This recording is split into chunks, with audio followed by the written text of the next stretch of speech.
എക്സാൻവേ ലേണിംഗിന്റെ target JEE ബാച്ചിലെ Amina റഷയാണ് ഇന്ന് കൂടെ ഉള്ളത്. ജെഇയുടെ ഫാമിലി മീറ്റിലാണ് ഞങ്ങളിപ്പോൾ ഉള്ളത്. ജെഇയിൽ ചേരുന്നതിന് മുന്നേ ഫൗണ്ടേഷൻ സ്റ്റുഡൻ്റ് കൂടി ആയിരുന്നു ആമിന റഷ. ഇപ്പോൾ ഫൗണ്ടേഷൻ കോഴ്സ് കഴിഞ്ഞ് ജെഇയുടെ കോച്ചിങ്ങിൽ ആണ് ഇപ്പോൾ ഉള്ളത്. എക്സാൻവേയുടെ കൂടെ 4ാമത്തെ വർഷമാണ് അല്ലേ? 8, 9, 10 പിന്നെ ജെഇ. എങ്ങനെയുണ്ട് എക്സാൻവേ ക്ലാസ്സുകൾ കാര്യങ്ങളൊക്കെ? ക്ലാസ്സൊക്കെ അടിപൊളിയാണ്, ഫാക്കൽറ്റീസ് അടിപൊളിയാണ്. ഓക്കെ, അപ്പോൾ എന്തുകൊണ്ടാണ് ജെഇ എന്നുള്ള സ്ട്രീം ചൂസ് ചെയ്യാൻ കാരണം? പലരും ബോയ്സ് ആണ് ജെഇയിൽ കൂടുതലായിട്ട് വരുന്നത് കാണുന്നത്. ഗേൾസിന് പക്ഷേ ജെഇയിൽ കുറച്ചുകൂടെ reservation, super numerary seat reservation ഒക്കെ ഉള്ളത് കാരണം എളുപ്പത്തിൽ അഡ്മിഷൻ കിട്ടാനും എളുപ്പമാണ്. ജെഇ എന്നുള്ള സ്വപ്നമായിരുന്നോ പണ്ട് മുതലുണ്ടായിരുന്നത്? പണ്ട് മുതലല്ല, ഞാൻ എക്സാംവൈയിൽ ജോയിൻ ചെയ്തത് 8ാം ക്ലാസ്സിന് ഒരു മാധ്യമത്തിന്റെ പ്രോഗ്രാം വഴിയാണ്. അതിനുശേഷം എക്സാംവൈലത്തെ സാറുമാരൊക്കെ ആയിട്ട് നല്ല കണക്റ്റഡ് ആയിരുന്നു. പിന്നെ അങ്ങനെ അവര് ജെഇ പ്രോഗ്രാം തുടങ്ങിയപ്പം പിന്നെ 10ാം ക്ലാസ്സിൽ ചെറിയ ആഗ്രഹം ഉണ്ടായിരുന്നു ജെഇ ചെയ്യാനാണ്.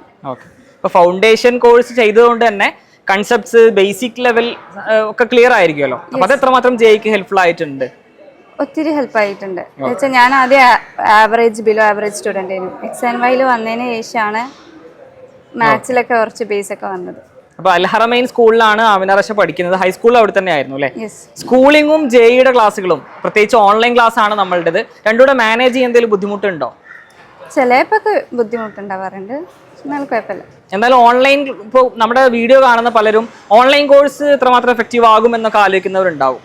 ഓൺലൈനിൽ സ്കൂളിൽ കുറേ നേരം എടുക്കും, പക്ഷെ കുറച്ച് പോർഷൻസ് എടുക്കാറുള്ളൂ. എക്സാംവൈയിൽ 2.5 മണിക്കൂർ കൊണ്ട് കുറേ പോർഷൻസ് എടുക്കലുണ്ട്. ഓക്കെ, അതോടൊപ്പം നമ്മുടെ ഫാക്കൽറ്റി ടീം എന്നുള്ളത് IITians ആണ് ലീഡ് ചെയ്യുന്നത്. ഈ ഒരു ജെഇ എന്ന് പറയുന്ന പരീക്ഷ ക്രാക്ക് ചെയ്തിട്ടുള്ള ആളുകൾ തന്നെയാണ് നിങ്ങളുടെ മുന്നിൽ എത്തുന്നത്. അപ്പോൾ അവരുടെ എക്സ്പീരിയൻസ് ഷെയറിംഗ് ഒക്കെ യൂസ്ഫുൾ ആകാറുണ്ടോ? ഒരു മോട്ടിവേഷൻ ലെവൽ? അജ്മൽ സാറിന്റെ, ഷഫീഖ് സാറിന്റെ ഒക്കെ യൂസ്ഫുൾ ആവാറുണ്ട്. പിന്നെ മെന്റർഷിപ്പ് 8ാം ക്ലാസ് മുതൽ നമ്മുടെ ഫൗണ്ടേഷനിലുകൊണ്ട് തന്നെ മെന്റർഷിപ്പ് എന്നുള്ളത് കൃത്യമായിട്ട് അതിന്റെ എസെൻസ് തിരിച്ചറിഞ്ഞിട്ടുള്ള ആളായിരിക്കും. അതുകൊണ്ടാണ് ഇവിടെ തന്നെ നിൽക്കുന്നത്. ഓക്കെ, അപ്പൊ എന്തായാലും ജെഇ ക്രാക്ക് ചെയ്യട്ടെ, IITയിൽ തന്നെ എത്തട്ടെ. ആദ്യ ചാൻസിൽ തന്നെ നമ്മുടെ ടാർഗറ്റ് ജെഇയുടെ ഒരു മിഷൻ അത് തന്നെയാണ്. ആദ്യത്തെ ചാൻസിൽ തന്നെ IIT ക്രാക്ക് ചെയ്യുക എന്നുള്ളത്. All the best, best wishes. Thank you.